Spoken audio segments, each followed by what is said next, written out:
کے لیے مدینہ تمہارے لیے مباح ہے، حلال ہے۔ اور واقعہ حرم عزیزان بہت سخت مسائل ہے واقعہ حرم کے، تقریباً 10,000 سے زیادہ لوگوں کو قتل کیا گیا، اموال کو لوٹا گیا، عورتوں کی عزت کو پامال کیا گیا۔ ایک شخص بیان کرتا ہے کہ میں گھر میں گھسا، وہ عورت کہنے لگی کہ یزید کے کارندے سب کچھ لوٹ چکے، اب کیوں آئے ہو؟ دیکھا کہ اس کا ایک شیر خوار بچہ ہے، اس شیر خوار کے بچے کو اٹھا کر اس نے دیوار میں پھینک دیا۔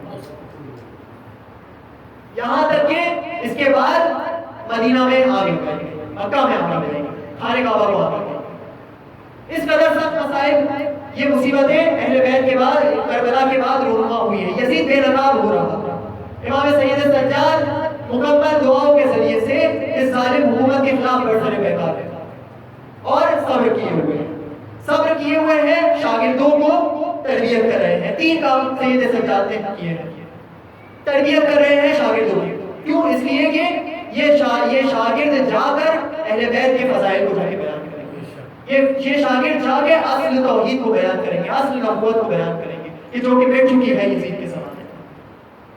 اور دوسرا کام کیا کر رہے ہیں؟ اہل بیت علیہ السلام کے فضائل کو عام کر رہے ہیں۔ جو شام کی حکومت نے کوشش کی تھی کہ علی علیہ السلام کے خلاف لعن طعن ہو، سب کچھ نہ ہو، اہل بیت کے فضائل کو عام کرنے کی کوشش کر رہے ہیں سید سجاد۔ اور تیسرا کام جو میرے سید سجاد نے کیا ہے، حکومت الہیہ کے لیے لوگوں کی ذہن سازی کرنی ہے۔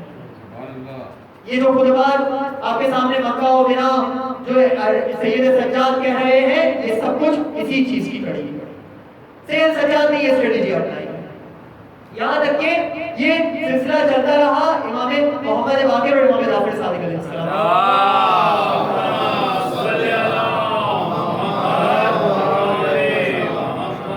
یہ سلسلہ چلتا رہا۔ اب یزید بے نقاب ہو رہا ہے، بنی امیہ کی بادشاہت بے نقاب ہو رہی ہے، کربلا امام حسین علیہ السلام کے قاتل بے نقاب ہو رہے ہیں۔ امام محمد باقر امام جعفر صادق علیہ السلام کے زمانے میں کبھی امام حسن کی اولادیں، کبھی امام حسین کی اولادیں قیام کر رہی ہیں، مسلسل قیام ہو رہا ہے، مختار کا قیام ہو رہا ہے، تبابیب کا قیام ہو رہا ہے۔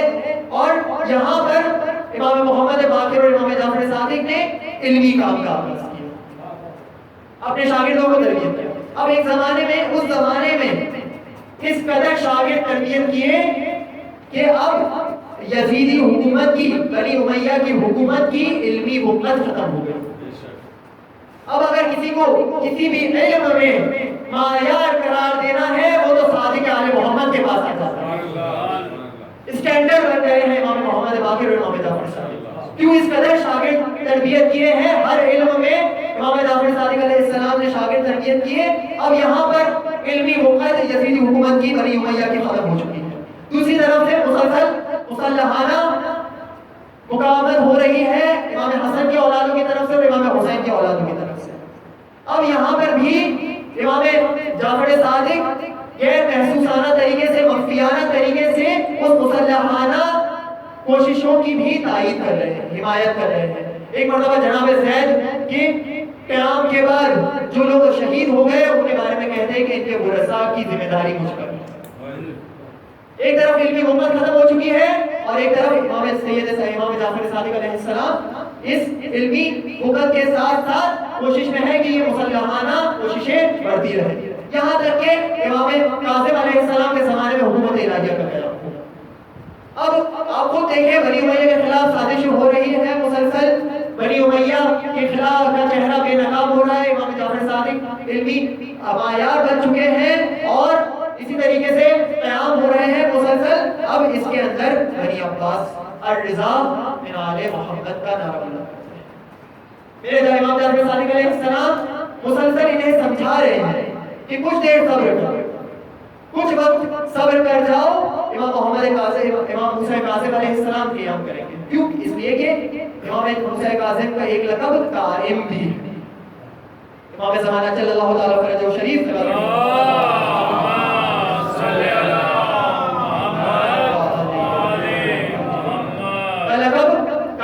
محمد ہے، اسی طریقے سے امام موسیٰ کاظم کا بھی لقب قائم ہے۔ امام سید سجاد نے یہ ماحول تیار کیا تھا کہ یہاں تک کہ امام جعفر صادق علیہ السلام کے زمانے میں بھی آہستہ آہستہ امام حسین قاسم علیہ السلام قیام کرے، لیکن بنی عباس اس زمانے میں الرضا بن آل محمد کا نعرہ بلند کرتے ہیں، سے امام جعفر صادق کی بات کو نہیں مانتے، اور اس طریقے سے کچھ بے بصیرت لوگ بنی عباس کے ساتھ ہو جاتے ہیں، یہاں تک کہ بنی عباس الرضا بن آل محمد کا نعرہ بلند کر کے جو آئے تھے، آل محمد پہ اس قدر ظلم ڈھایا کہ امام حسین قاسم علیہ السلام کو زندہ بٹھا دیا۔ وہ جو حکومت الہیہ کا قیام امام حسین قاسم انجام دینا چاہتے تھے، وہ انجام نہ پایا گیا۔ اس طرح سید سجاد کی اسٹریٹجی دیکھی، 3 کام سید سجاد نے انجام دیے۔ کیا انجام دیا ہے؟ ایک طرف اصل توحید، اصل نبوت کو بیان کیا ہے، دوسری طرف اہل بیت کے فضائل کو عام کیا ہے، تیسری طرف حکومت الہیہ کے لیے لوگوں کی ذہن سازی کی ہے۔ یہ سلسلہ چلتے چلتے چلتے ہر دور میں ایسا ہی ہوا ہے کہ ان کے زمانے کے لوگوں نے اپنے زمانے کا امام کا ساتھ نہیں دیا۔ امام جعفر صادق علیہ السلام فرماتے ہیں، صلوات پڑھیے محمد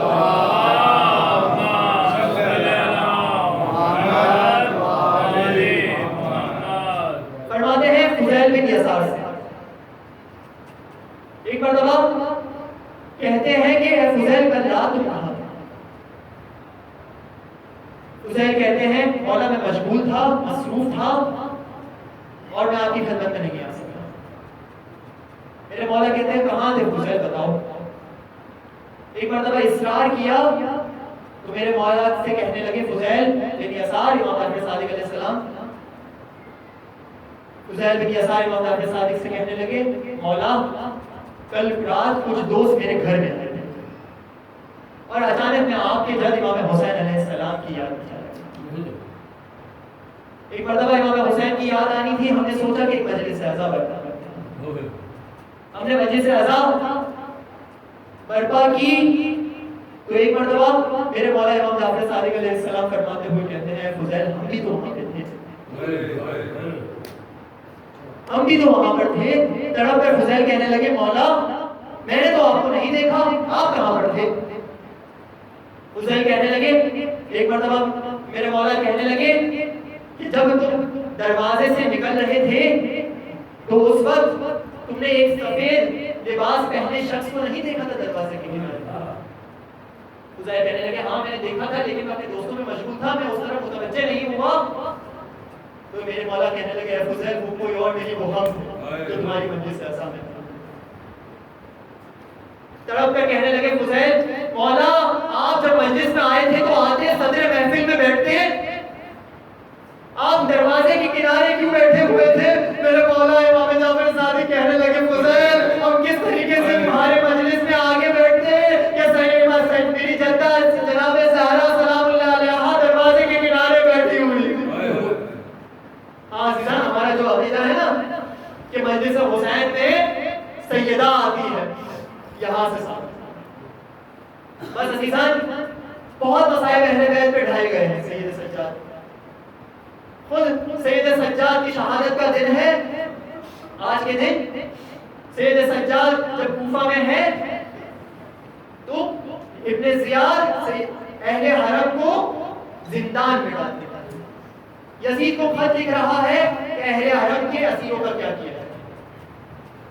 اب جب تک خط نہیں آتا شام سے تب تک اہل حرم زندان میں، لیکن سید سجاد سے اس قدر ڈرا ہوا ہے کہ زندان میں بھی سید سجاد کے گلے سے توقع زنجیر نہیں، توقع زنجیر کچھ نہیں کیا، اس قدر ڈرا ہوا ہے۔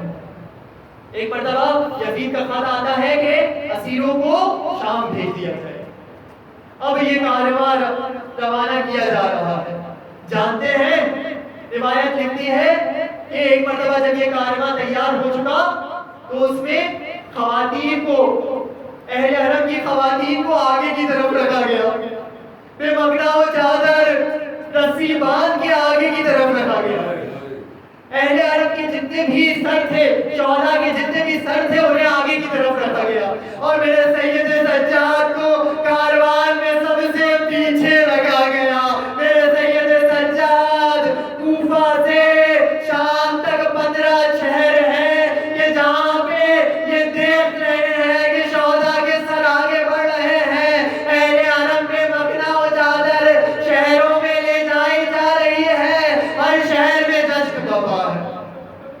عظیم عظیم مصیبت ہے۔ ایک مرتبہ 15 شہروں سے گزار کر شام لے جایا جاتا ہے۔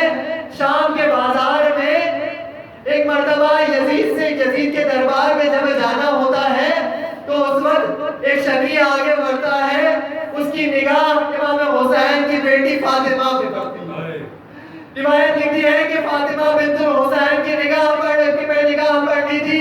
ایک مرتبہ یزید کی طرف مخاطب ہو کے وہ شکی کہنے لگا، اے یزید مجھے اس خاتون کو، اس عزیز کو خلیفی میں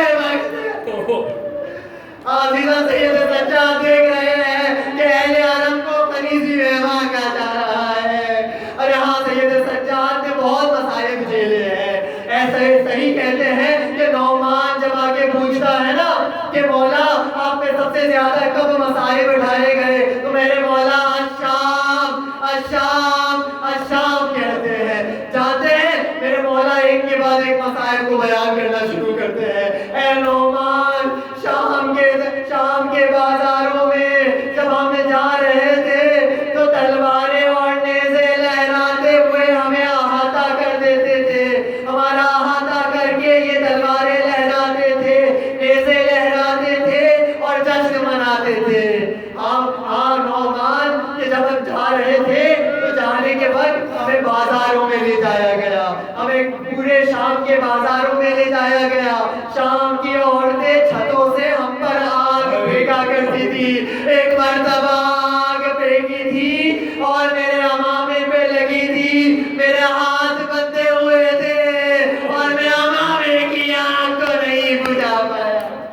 عزیزان ایک کے بعد ایک مصائب بیان کر رہے ہیں، سید سجاد بیان کر رہے ہیں۔ نعمان ہمیں ان بازاروں میں لے جایا گیا جہاں غلاموں اور کنیزوں کو فروخت کیا جاتا ہے۔